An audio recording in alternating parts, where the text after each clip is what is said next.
ನಮಸ್ಕಾರ ಗೆಳೆಯರಿ, ಎಲ್ಲರೂ ಹೆಂಗಿದಿರಿ? ನಾನು ನಿಮ್ಮ ಪ್ರೀತಿಯ ರೈಡರ್ ಆನ್ ಎರ್ಜಿ. ಏನಿಲ್ಲ, ಒಂದು ವಿಷಯ ಹಂಚ್ಕೋಬೇಕನ್ನಿಸ್ತು ನಿಮ್ಮ ಹತ್ರ. ಜೀವನದಲ್ಲಿ ಎಷ್ಟೋ ನೋವುಗಳನ್ನು ಅನುಭವಿಸಿರ್ತೀವಂತೆ, ಎಷ್ಟೆಷ್ಟೋ ಕಷ್ಟಗಳನ್ನು ಅನುಭವಿಸಿರ್ತೀವಿ. ಯಾವಾಗಾದರೂ ಎಡವಿರ್ತೀವಿ, ಎಲ್ಲಿ ಏನೋ ಒಂದೊಂದು ತಪ್ಪಾಗಿದೆ ನಮಗೆ ಅಂತ ಅನ್ನಿಸ್ದಾಗ ಬೇಗ ಎಚ್ಚರ ಆಗೋದು ತುಂಬ ಒಳ್ಳೆಯದಂತೆ.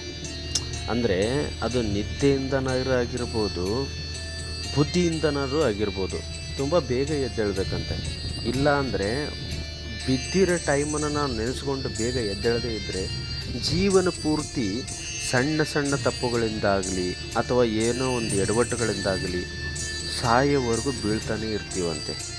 ಇಂಥ ಕಠಿಣ ಪರಿಸ್ಥಿತಿಯಲ್ಲಿದ್ದಾಗ ನಾವು ಎಚ್ಚೆತ್ಕೊಳ್ಳಲಿಲ್ಲ ಅಂತಂದರೆ, ನಮ್ಮ ಆತ್ಮಸ್ಥೈರ್ಯವನ್ನು ಬಲಪಡಿಸ್ಕೊಳ್ಳಲಿಲ್ಲ ಅಂತಂದರೆ, ನಮ್ಮ ಪರಿಸ್ಥಿತಿ ಯಾವ ಮಟ್ಟಿಗೆ ಒಂದು ಕುಂದುತ್ತಾ ಹೋಗ್ಬೋದು ಅಂತ ಒಂದು ಜಸ್ಟು ಇಮ್ಯಾಜಿನ್ ಮಾಡಿಕೊಳ್ರಿ ಎಲ್ಲರೂ.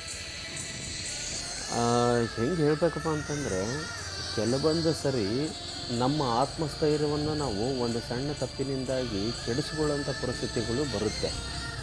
ಅದನ್ನು ನಾವು ಹೆಂಗೆ ಸರಿಪಡಿಸ್ಕೋಬೇಕು, ಯಾವ ರೀತಿ ಮುಂದುವರಿಬೇಕು, ನಮ್ಮ ಒಂದು ಈ ಎಫೆಕ್ಟನ್ನು ಹೆಂಗೆ ಹಾಕಬೇಕು ನಮ್ಮ ಜೀವನದಲ್ಲಿ, ನಾವು ಹೆಂಗೆ ಮುಂದುವರಬೇಕು ಅನ್ನೋದನ್ನು ತುಂಬ ವಿಚಾರ ಮಾಡಿ ಹೆಜ್ಜೆಯನ್ನು ಹಾಕಬೇಕಾಗತ್ತಂತೆ.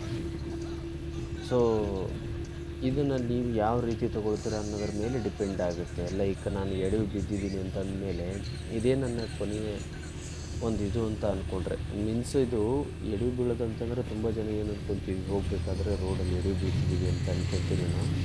ಆ ಥರ ಎಲ್ಲ ನಾನು ಹೇಳ್ತಾ ಇರೋದು ನಮ್ಮ ಜೀವನದಲ್ಲಿ ನಡೆಯತಕ್ಕಂಥ ಒಂದೊಂದು ಕಹಿ ನೆನಪುಗಳು, ಕಹಿ ಘಟನೆಗಳು. ಆ ಕಹಿ ಘಟನೆಗಳನ್ನು ನಾನು ಎಡವಿ ಬೀಳೋದು ಅಂತ ಹೇಳ್ತಾ ಇದ್ದೀನಿ. ಸೊ ಇದು ಹೆಂಗಿರುತ್ತೆ ಅಂತಂದರೆ, ಒಂದು ಸಿಂಪಲ್ಲಾಗಿ ಎಕ್ಸಾಂಪಲ್ ಹೇಳಬೇಕಂತಂದರೆ, ನಾನು ಒಂದು ಹಣಕಾಸಿನ ವ್ಯವಹಾರ ಅಂತ ಅಂದ್ಕೊಳ್ರಿ. ನನ್ನ ಹತ್ರ ಒಂದು 10,000 ರೂಪಾಯಿ ಇದೆ.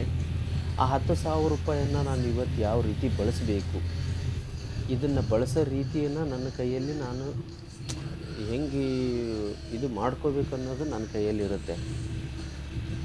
ಅದನ್ನು ನಾನು ಸರಿಯಾದ ರೀತಿಯಲ್ಲಿ ಎಲ್ಲಾದರೂ ಒಂದು ಒಳ್ಳೆಯ ಕಡೆಗೆ ಹೂಡಿಕೆ ಮಾಡಿ ಅದರಿಂದ ಪ್ರಾಫಿಟ್ ಮೀನ್ಸ್ ಲಾಭವನ್ನು ಪಡೆಯೋ ರೀತಿಯನ್ನು ನಾನು ಸೂಕ್ಷ್ಮವಾಗಿ ಒಂದು ಪ್ರಾಫಿಟ್ ಅಂತ ಹೇಳ್ಬೋದು ನಾವು. ಉದಾಹರಣೆಗೆ ಅದೇ 10,000 ರೂಪಾಯಿಯನ್ನು ಇವತ್ತು ತೊಗೊಂಡು ಹೋಗಿ ನಾನು ಎಲ್ಲೋ ಒಂದು 5,000 ರೂಪಾಯಿ ಒಂದಕ್ಕೆ ಖರ್ಚು ಮಾಡಿದೆ, ಇನ್ನೊಂದು 5,000 ರೂಪಾಯಿ ಮತ್ತೊಂದಕ್ಕೆ ಖರ್ಚು ಮಾಡಿದೆ ಅಂತಂದರೆ ಅದನ್ನು ಎಡವಿ ಬೀಳೋದಂತಲೇ ಹೇಳ್ಬೋದು. ಈಗ ನನ್ನ ಹತ್ರ ಇರೋದು 10,000, ನಾನು ಖರ್ಚು ಮಾಡಿಬಿಟ್ಟೆ. ನಾಳೆಗೆ 5,000 ರೂಪಾಯಿ ಒಂದಕ್ಕೆ ಖರ್ಚು ಮಾಡಿದೆ, ಇನ್ನೊಂದು 5,000 ರೂಪಾಯಿ ಮತ್ತೊಂದೇನೋ ತೊಗೊಂಡೆ, ಖರೀದಿ ಮಾಡಿದೆ, ಅದಕ್ಕೆ 10,000 ರೂಪಾಯಿ ನಂದು ಕಳೆದು ಹೋಗ್ಬಿಡ್ತು. ಆದರೆ ನಾಡಿದ್ದು ಒಂದು ಕೆಟ್ಟ ಪರಿಸ್ಥಿತಿ ಬಂತು ಅಂತ ಇಟ್ಕೊಳ್ರಿ. ಮೀನ್ಸ್ ಏನೋ ಒಂದು ಸಮಸ್ಯೆಗಳಾಗಬಹುದು, ಆಸ್ಪತ್ರೆಗೆ ಹೋಗೋದಂತ ಆಗಿರ್ಬೋದು, ಅಥವಾ ಮನೆಗೆ ಏನೋ ಒಂದು ಖರೀದಿ ಮಾಡೋದಂಥ ಸಿಚುವೇಶನ್ಸ್ ಬರ್ಬೋದು. ಎಮರ್ಜೆನ್ಸಿ ಅಂತ ಹೇಳ್ತೀವಲ್ಲ, ತಾತ್ಕಾಲಿಕವಾಗಿ ಎಮರ್ಜೆನ್ಸಿ ಅಂತ ಬರುತ್ತೆ, ತುರ್ತು ಸಂದರ್ಭಗಳಂತ. ಅದಕ್ಕೆ ನಾನು ಹುಡುಕ್ತಾ ಕೊಡಬೇಕಾಗತ್ತೆ.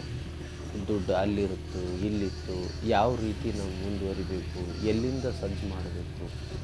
ಆವಾಗ ನಮ್ಮ ತಲೆಗೆ ಒಂದು ಎಫರ್ಟನ್ನು ಹಾಕೋ ಬದಲು ಈಗ 10,000 ರೂಪಾಯಿಯನ್ನು ನಾನು ಕೂಡಿಟ್ಟು ಅದನ್ನು ಎಲ್ಲೋ ಒಂದು ಕಡೆಗೆ ಹೂಡಿಕೆ ಮಾಡಿ 10,000 ರೂಪಾಯಿಗೆ ಇನ್ನೊಂದು 2,000 3,000 ರೂಪಾಯಿ ಲಾಭ ಬರೋ ಥರ ಏನಾದರೂ ಒಂದು ಎಡವದೇ ಇರೋ ರೀತಿಯಲ್ಲಿ ನಾನು ಹೆಂಗೆ ನಾನು ತಯಾರು ಮಾಡ್ಕೊಳ್ತೀನಿ ಅನ್ನೋದನ್ನು ನನ್ನ ಆತ್ಮಸ್ಥೈರ್ಯದ ಬಲ ಅಂತ ಹೇಳ್ಬೋದು.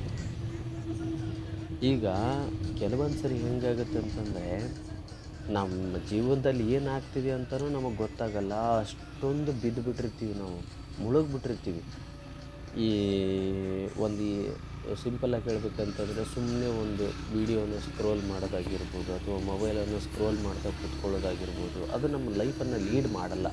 ಜಸ್ಟ್ ನಮ್ಮ ಟೈಮನ್ನು ಕಸಿದ್ಕೊಳ್ಳುತ್ತೆ ನಮ್ಮ ಕಡೆಯಿಂದ, ನಮ್ಮ ಸಮಯನ ಹಾಳು ಮಾಡಿಸುತ್ತೆ ಅಷ್ಟೇ. ಆ ಸಮಯವನ್ನು ನಾವು ಹೆಂಗೆ ಬಲಪಡಿಸ್ಕೋಬೇಕು ಅನ್ನೋದಂತಂದ್ರೆ ನಮ್ಮ ಕೈಯಲ್ಲಿರುತ್ತೆ. ನನ್ನ ಮಾತುಗಳು ನಿಮಗೆ ಇಷ್ಟ ಆಗಿದ್ದರೆ ನನ್ನ ವಿಡಿಯೋನ ದಯವಿಟ್ಟು ಲೈಕ್ ಮಾಡಿ, ನನ್ನ ವೀಡಿಯೋಸ್ಗಳಿಗೆ ಮತ್ತು ನನ್ನ ಯೂಟ್ಯೂಬ್ ಚಾನಲ್ಗೆ ಸಬ್ಸ್ಕ್ರೈಬ್ ಮಾಡಿ. ತುಂಬ ಧನ್ಯವಾದಗಳು. ನಿಮ್ಮ ಅನಿಸಿಕೆಗಳನ್ನು ಕಮೆಂಟ್ ಸೆಕ್ಷನಲ್ಲಿ ತಿಳಿಸಿ. ತುಂಬ ತುಂಬ ಧನ್ಯವಾದಗಳು.